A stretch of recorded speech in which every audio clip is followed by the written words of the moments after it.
Remue ménage. Remue ménage.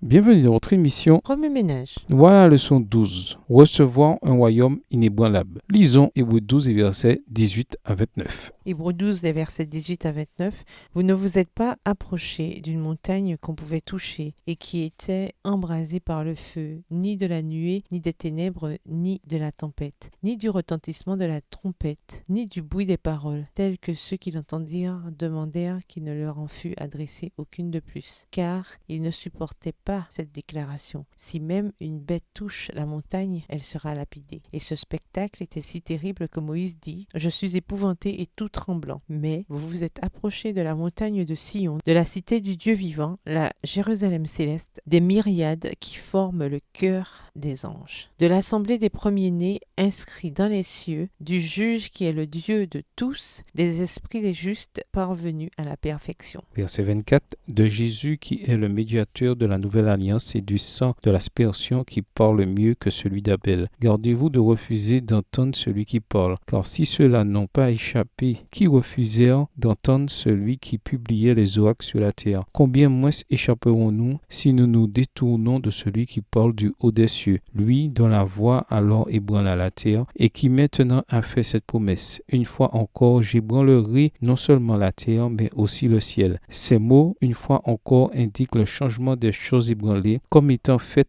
pour un temps afin que les choses inébranlables subsistent. C'est pourquoi, recevant un royaume inébranlable, montrons notre reconnaissance en rendant à Dieu un culte qui lui soit agréable, avec piété et avec crainte, car notre Dieu est aussi un feu dévorant. Introduire que ton règne vienne. Hébreux 12 et versets 18 à 29, notre passage de cette semaine est le point culminant de l'épître. Il résume sa préoccupation principale en répétant l'idée avec laquelle il a commencé. Dieu nous a parlé en la personne de son Fils et nous devons lui prêter une attention particulière. Hébreux 1, les versets 1 et 2 et Hébreux 12, verset 25. La description de Jésus en Hébreux 12 et versets 22 à 24 résume les affirmations de l'épître à son sujet. Jésus est le médiateur de la nouvelle alliance et son sang assure le salut des croyants. Son ministère sacerdotal et royal en notre faveur est un motif de célébration pour les armées célestes. Enfin, Hébreux 12 et versets 25 à 29 contient la dernière et ultime exhortation. Le jugement de Dieu arrive. Il apportera la destruction à ses ennemis, mais la justification et un royaume à son peuple. Hébreux 12 et versets 28 et 29. La fin de ce passage réaffirme l'importance des réalisations de Jésus à la croix et oriente les croyants vers la consommation de la victoire de Jésus. Paul utilise l'imagerie de Daniel 7 pour rappeler au lecteur que Jésus a reçu un royaume de la part de Dieu, le juge, Daniel 7 et versets 9 à 14, et qu'il va partager son royaume avec les croyants, le peuple qui appartient en propre au Dieu très haut, royaume qu'ils posséderont au siècle des siècles. Daniel 7, verset 18.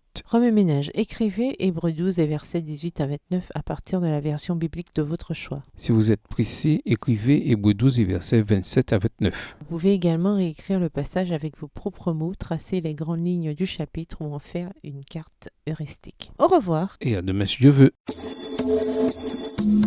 Remue ménage.